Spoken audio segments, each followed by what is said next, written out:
Good morning, good afternoon, and good evening. This is Lynch Muscut and welcome back again here on our channel. So guys, before we start to read part 2 of Sapilitan, let's make a very quick shout out as I promised po.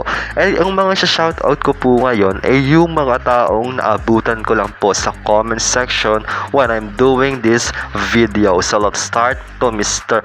Beethoven G. Cabayao, Antonio Jr. Alayon, Val Luces, Chris Acido, Johnny Lagartera, Fire Dragon, Danilo Macapagal, Roman Taksan, Bimbi San Luis, June Brigola, Amadeo Flores, Bahrain, Leonie Salamat, Mike Basilgo, Orlando Tuazon, Rodel de Guzman, Danilo Hugarap, Randy Montserrat, Estrella Yambao, Ernesto C., Mirafe Rapal, Felipe Matugas Jr., Abby Tubi, Aldi Audison, Jess Floresca, Avelino Malikid, Bonifacio Ramos, Nani, Jack Fajardo, Maria Cristina de los Santos, and to Miss Norma Bautista. Guys, nagpapasalamat po ako sa patuloy na suporta po ninyo. After playtime, muli niyo po akong sinamahan sa pagbubukas ng panibagong storya which is The Sapilitan. And I hope you're still enjoying with this channel. And now, before we start to read the part 2 of Sapilitan, don't forget to click the subscribe button and turn on the notification bell para naman always update ka sa mga nangyayari sa channel na ito. Samahan mo na rin ang pag-hit ng like button. And now, let's start to read the part 2 of Sapilitan.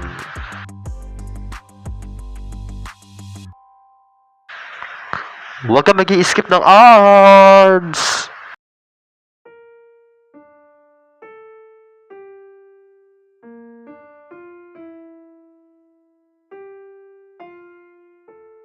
Sapilitan Part 2.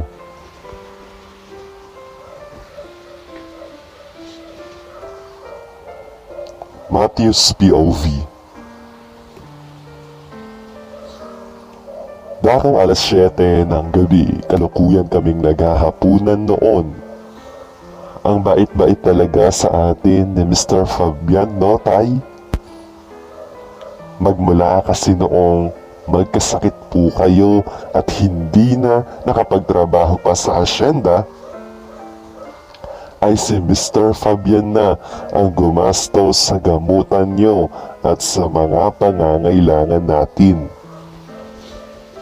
Sabi ko kay tatay habang kumakain kami ng hapunan. Tanging kibit-balikat lang ang naisagot nito sa akin. Halatang ganado ito sa pagkain. Masaya pa nitong isinasawsawang okra sa bagoong na nasa platito. Maya-maya pa ay muli akong nagsalita. Kahit pa siguro habang buhay tayong magtrabaho sa hasyenda nila, ay baka hindi pa rin natin mabayaran ang lahat ng mga nagastos niya sa atin. Dagdag na sabi ko.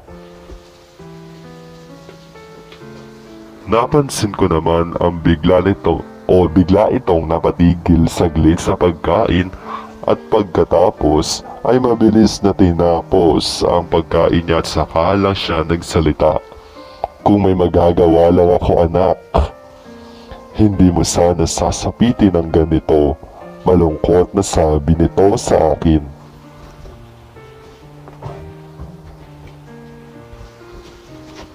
Tatay, kahit naman po mahirap lang tayo, hindi naman ako nagreklamo sa buhay natin.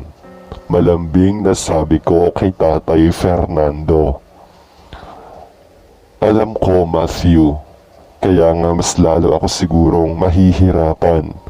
Sabi nito na siyang pinagtaka ko ng sobra dahilan upang mapatigil ako sa ginagawa kong pagkain.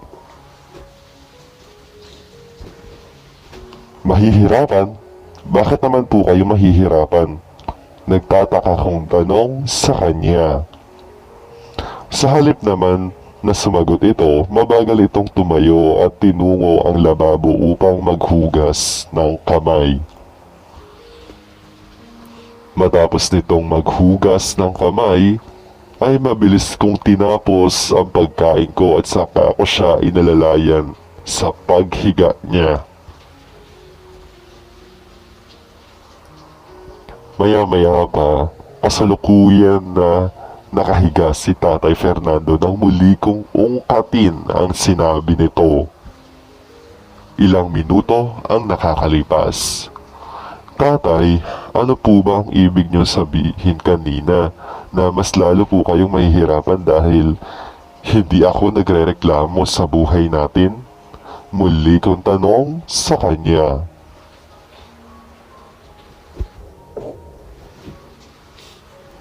Naku naman itong batang ito. Kung ano-ano ang naiisip na itanong. Ang mabuti pa ay buksan mo na lang ang gasera para makapagpahinga ka na rin sa silid mo. Sabi nito sa akin. Sinunod ko naman si Tatay Fernando pero hindi pa rin ako umalis sa tabi nito. Mula sa gilid nito ay marahan kong hinaplos ang noo niya. Ganoon kasi ang madalas niyang ginagawa sa akin noong bata pa ako kapag pinapatulog niya ako. Tatay, magpalakas po kayo ha. Gusto ko po kapag umakyat po ako sa stage sa graduation ko ay kasama ko po kayo.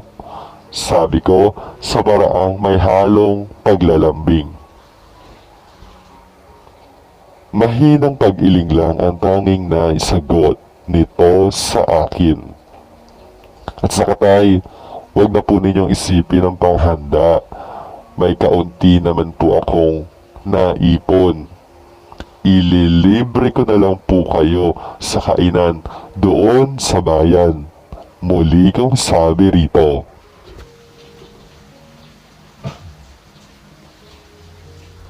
Marahan ko pa rin hinahaplos ang noo niya hanggang sa mapansin kong nakatulog na pala ito.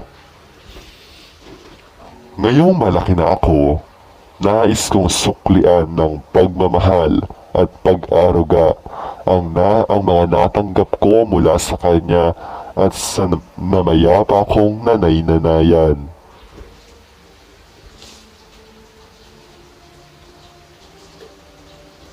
Lumipas pa ang mga araw.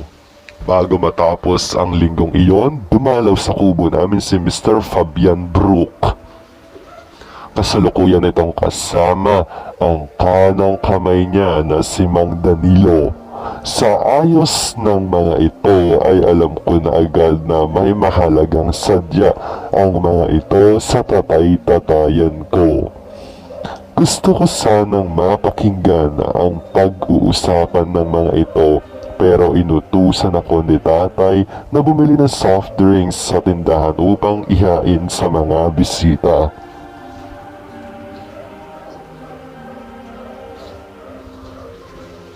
Pagbalik ko naman mula sa tindahan ay tapos nang mag-usap ang mga ito. Sa kagustuhan kong malaman ang napag-usapan nila ni Mr. Fabian Brook, kinulit ko si Tatay Fernando pero wala akong nakuha sagot mula sa kanya. Ang tanging naisagot niya lang sa akin ay patungkol daw iyon sa pagpapagamot niya, kaya naman hindi na ako muling naulit pa.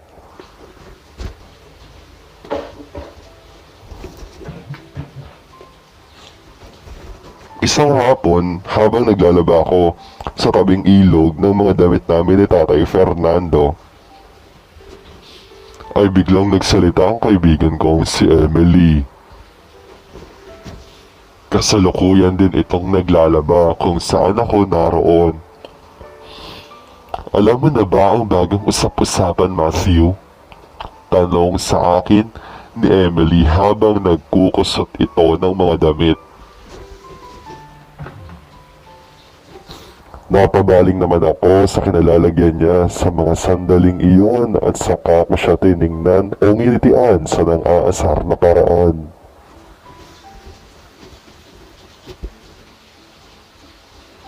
Madalas kasi nitong gamitin ang ganoong tanong sa tuwing may sasabihin ito. Siyempre, kapag nalaman ko, hindi na bago yun. Sagot ko sa kanya. Ikaw na nga itong babalitaan dyan eh. Iling nito sa nagtatampong paraan. Saglit itong nanahimik at saka tinoon ng pansin sa mga labahan.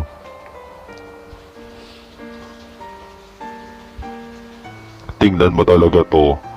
Magtatanong tapos hindi itutuloy ang kwento. Ano ba kasing usap-usapan yan? Sabi ko kay Emily.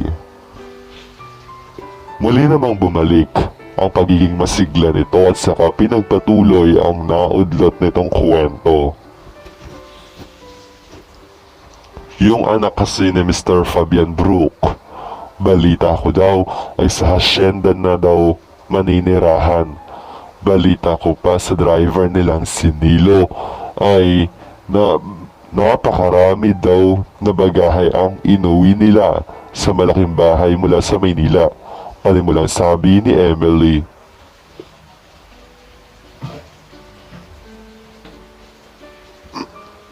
Sa totoo lang, sina Mr. at Mrs. Brook lamang ang nakatira sa malaking bahay sa hasyenda. Kasama ng mga ito ang ilang katulong nila.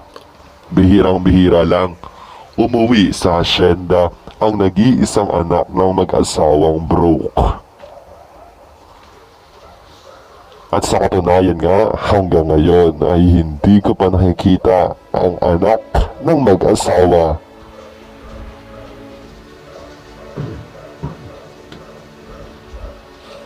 Muli namang nagpatuloy si Emily sa pagsasalaysay. Sabi pa ni Nilo, si Sir Joffrey na raw ang magpapatakbo ng hasyenda mula ngayon. Iyon daw kasi ang hiniling nito sa ama niya, kapalit naman ng kung anong hiniling ni Mr. Fabian sa anak nito. Paliwanag ni Emily. Hiniling? Nagtataka kong tanong sa kanya. Oo, pero hindi pa daw alam ni Nilo kung ano ang kahilingang iyon. Ang sabi pa sa akin ni Nilo, magmula raw nang dumating sa hasyenda si Sir Joffrey ay halos hindi na daw sila makapagtawanan man lang. Masungit daw kasi ito at istrikto, palibhasa raw ay niloko ng karelasyon niya. Paliwanag pa ni Emily. Baka naman kasi pangit siya kaya naghanap ng mas gwapo ang naging karelasyon niya upang palitan siya. Pabirong iling ko kay Emily. Pero sa totoo lang, parehong gwapo at maganda naman ang mag-asawang Brook kahit may edad na ang mga ito. Kaya malamang gwapo din ang anak nitong nagmula sa Maynila.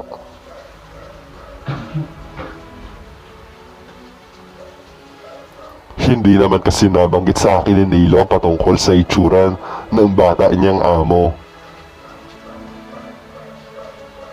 Hayaan mo, kapag nakausap ko ulit o kapag nakapag-usap ulit kami ni Nilo ay kakausapin ko siya ng mabuti patungkol kay Sir Joffrey. Sabi ni Emily. Subalit ng mga oras na yon ay hindi patungkol sa itsura ng Joffrey na yon ang iniisip ko, kundi ang sinabi ni Emily na masungit daw ito at istrikto. Sa isip-isip ko, paano kaya kapag nalaman ng Joffrey na yon ang tungkol sa pagiging mabait sa amin ng ama nitong si Mr. Fabian? Baka maging ang pangakong pantustos ni Mr. Fabian para sa kidney transplant ni tatay ay baka pati iyon ay pakialaman niya. Bakit ba kasi ang tagal-tagal makahanap ng kamatch ni tatay para sa kidney transplant? Bigla kong naireklamo sa isip ko sa mga oras na yon.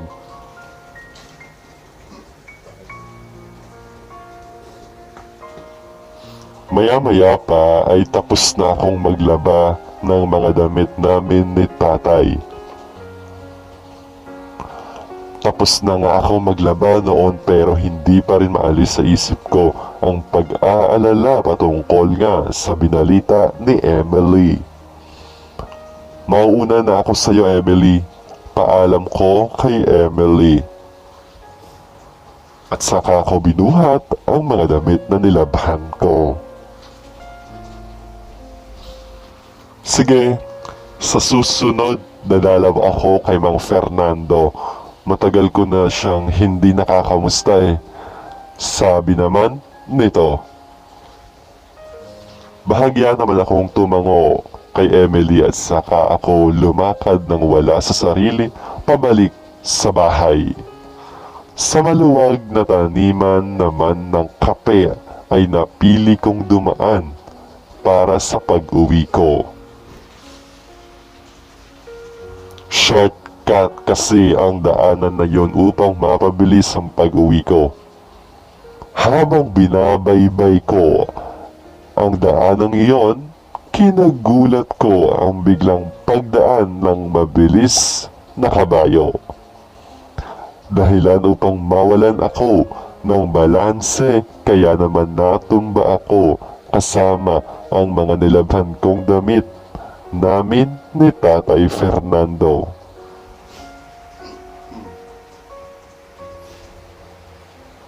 Bago pa man ako tuluyang makatayo, naramdaman kong may humawak sa magkabilang braso ko mula sa likurang bahagi ko at marahil sakay ng kabayo ang taong tumulong sa akin na muling makatayo. Are you okay? Tanong ng isang boses na hindi ko pa rin o na hindi pa rin ako nito binibitawan. At nang tingnan ko ang pinagmumula ng boses ay tila lalo akong nawala sa sarili ko. Isang napakagwapong estranghero. Sa tinagal-tagal ko sa lugar na yon, ay noon ko lang napansin ang lalaking iyon.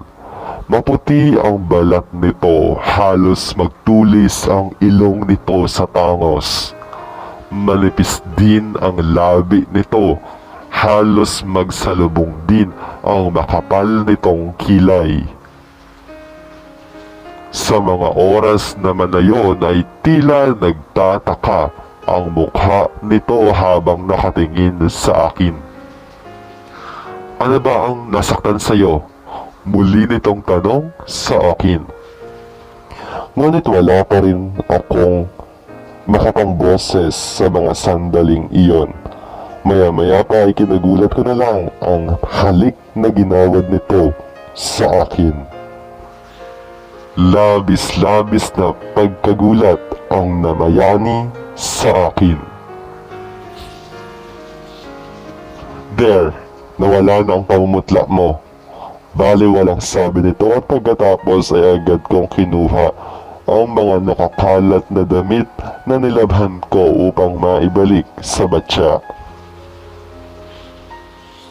Matapos kong makuha ang lahat ng labahin ko, ay muli akong bumalik sa ilog upang muling linisan ang mga damit na natapon kanina.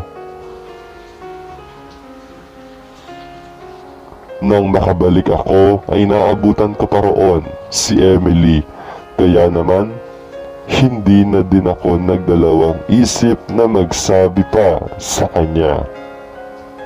Nakasakay sa kabayo o sisa ni Emily sa akin na magsabi nga ako sa kanya. Tumango naman ako habang pinagpapatuloy ko ang pagbabanlaw ng mga nalaglag kong labahan. Hindi ko nga kilala kung sino ang lalaking iyon eh. Hindi man lang nang hingi ng sorry sa ginawa niya at sabi ko na mas pinili ko ng hindi na lang ipagpatuloy ang sasabihin ko. Napansin ko naman na napahinto si Emily sa ginagawa nitong paglalaba. At saka niya ako pinagmasdan. May halong pagtataka ang mga tingin nito sa akin.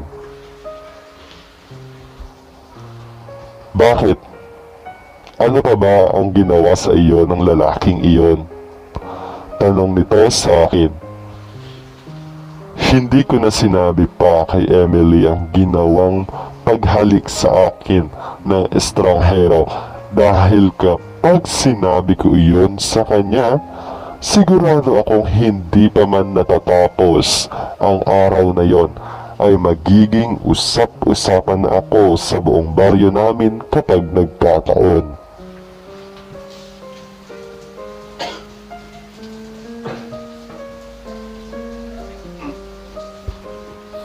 Umiling na lang ako sa mga oras na yon. Napahiya lang talaga siguro ako sa nangyari. Tanging nasabi ko, wala naman akong nababalitaan na may bagong salta dito sa atin At pareho naman nating kilala ang iilang may kabayo rito sa atin. At syempre, sina Mr. and Mrs. Brooke naman ang may pinakamaraming kabayo rito. Alam mo kitsura ng lalaki? Sabi at tanong ni Emily.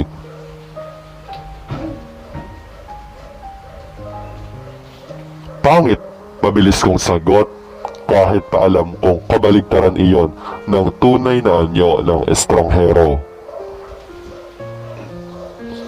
Sadyang naiinis lang talaga ako.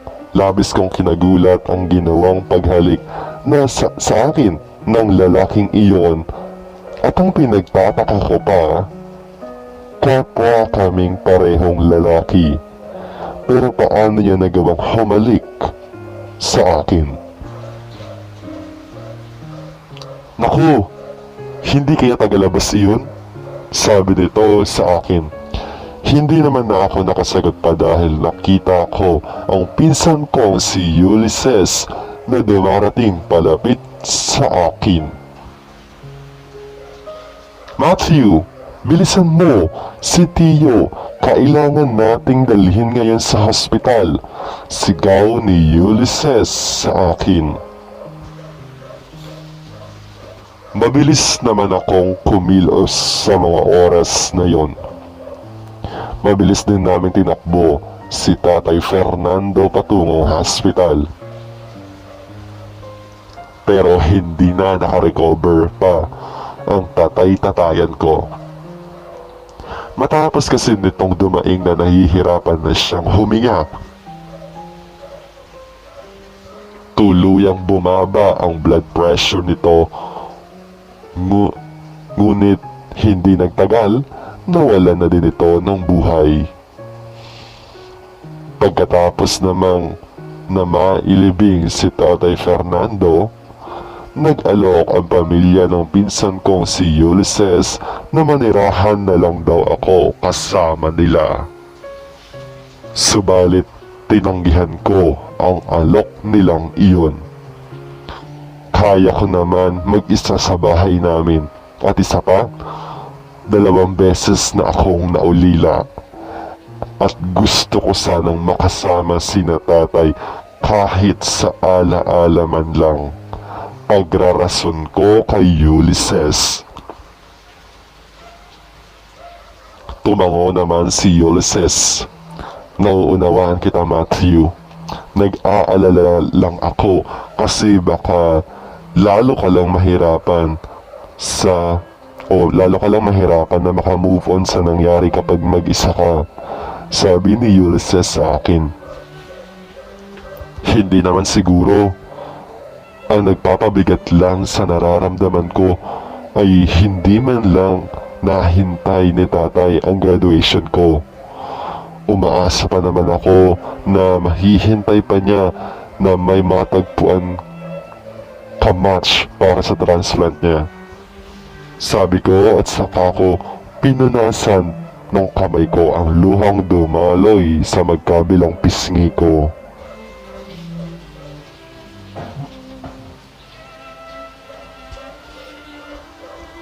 Alam kong mahirap na si Tio sa kalagayan niya.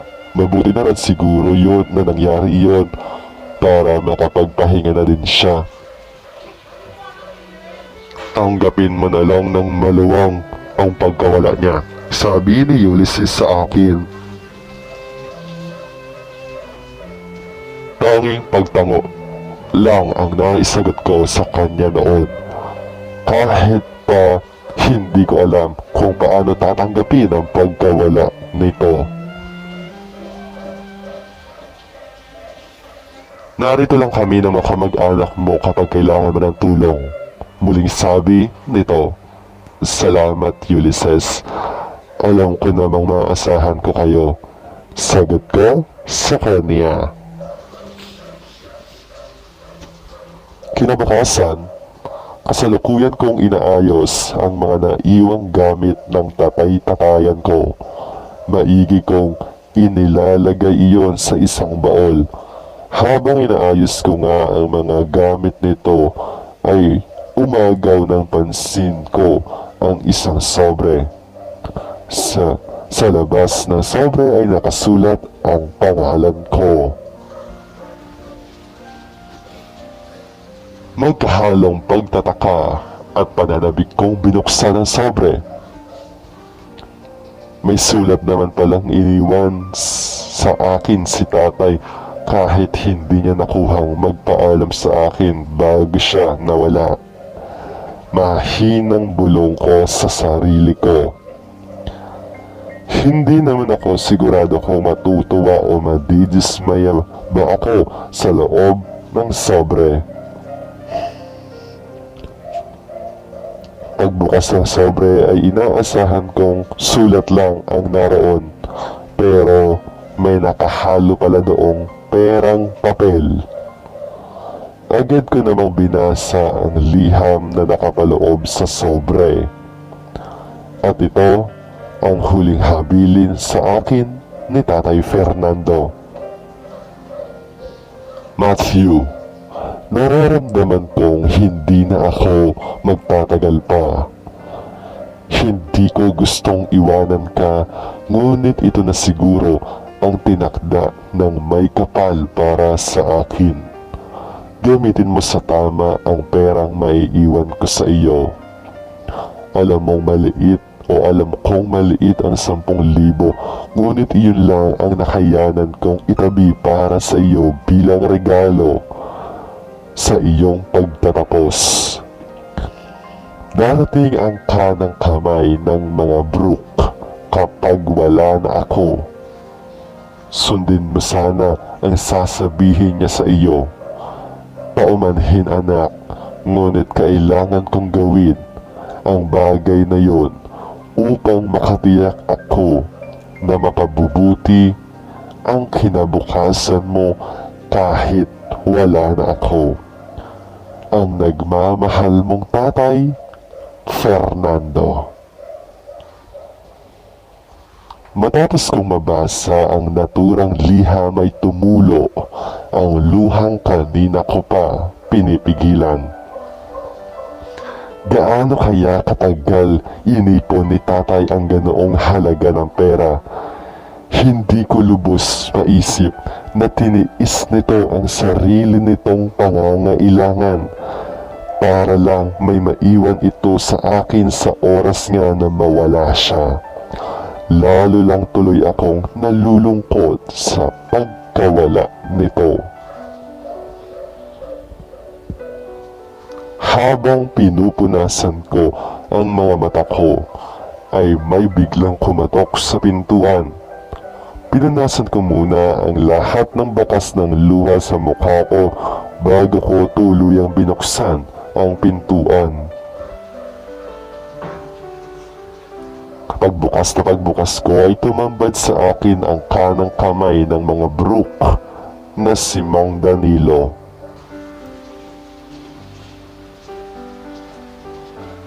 Magandang araw sa iyo, Matthew. Bungad nito sa akin na sinamahan ng matipid na pagngiti.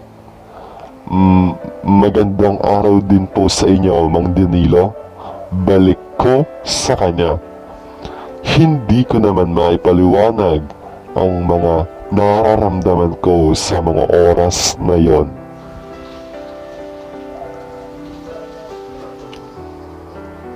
Pinatuloy ko naman ito sa loob ng bahay at saka ko siya pinaupo sa isang upuan na gawa sa kahoy. Naupo din naman ako sa isang upuan kung saan kaharap ko siya. Ano pong sadya ninyo sa akin? Diretso kong tanong rito. Napansin ko namang may inilabas itong long brown envelope mula roon ay may kinuha pa itong ilang dokumentong papeles at saka naman ito inabot sa akin. Nang basahin ko ang nakapaloob sa sulat na iyon ay may pirmadong sulat kamay pa ni Tatay Fernando. At ang sulat ay nagsasaad ng kondisyones. Kondisyones na magpapakasal ako sa nag-iisang anak ng mga Brook. Hindi ko naman lubos na maunawaan kung bakit ako ang napili. At sa pagkakaalam ko, lalaki din ang anak ng mag-asawang Brook. At lalaki din ako. So paano kinakailangan kong tugunan ang bagay na yon? Magulo at nakalilito. Kung ibang tao lang siguro ang napunta sa kasunduang pagpapakasal kay Jeffrey Brook, malamang ay katutuwa nila iyon. Pero hindi iyon ang nararamdaman ko sa sandaling iyon. Matapos kong mabasa ang mga kondisyones na nakasaad sa dalang mga papeles ni Mang Danilo, pakiramdam ko ay isang kulungan na kahit kailanman ay hindi na ako makakawala pa kung sakaling itutuloy ko ang katakatahang pagpapakasal. Para sa akin, walang pagmamahal na magpapatibay sa kasal na yon. Ayon kasi sa nakasaad na kasunduan, kailangan ng mga Brook ng isang matinong lalaki na magiging kaagapay ng nag-iisang anak ng mga ito sa pagpapalago ng hasyenda.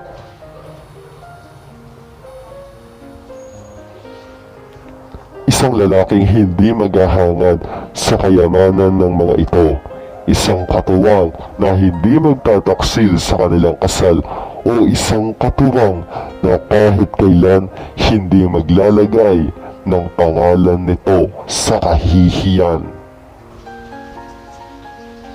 At sa isip-isip ko, kung kinakailangan lang pala ng anak nila ng katuwang sa pagpapalago ng hasyenda, bakit sa isang katulad ko pa at may magaganap pa na kasal sa pagitan ng dalawang kasarian?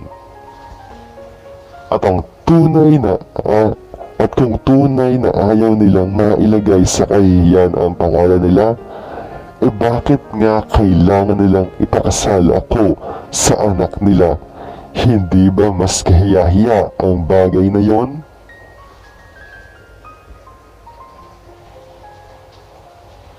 Hindi pa man namin napag-uusapan ang patungkol sa kasal, ay may nakahanda ng isa pang papeles na kinakailangan at dapat kong pirmahan. Ang papeles na yon ay nagsasaad ng isang kasunduang nag-aalis sa akin ng karapatan sa kayamanan ng mga Brook kung sakaling maikasal nga ako sa anak ng mga ito. Sa madaling salita, wala akong karapatan sa kahit na anong yaman nila kahit pa ikasal ako sa anak nila. At wala naman akong pagpipilian pa sa laki ng halaga ng pera na ibinigay ng mag-asawang Brook dahil sa pagtustos ng mga ito sa pagpapagamot kay Tatay Fernando noong nabubuhay pa ito. Isama pa ang ginastos ng mga ito sa pagpapalibing kay Tatay, ay wala akong nagawa kundi sabihin kay Mang Danilo ang pagsang-ayon ko sa bagay na yon kahit palabag sa kalooban ko. Humiling lang ako kay Mang Danilo ng 1 linggo pang pananatili sa aming kubo bago niya ako tuluyang kunin at dalhin sa malaking bahay.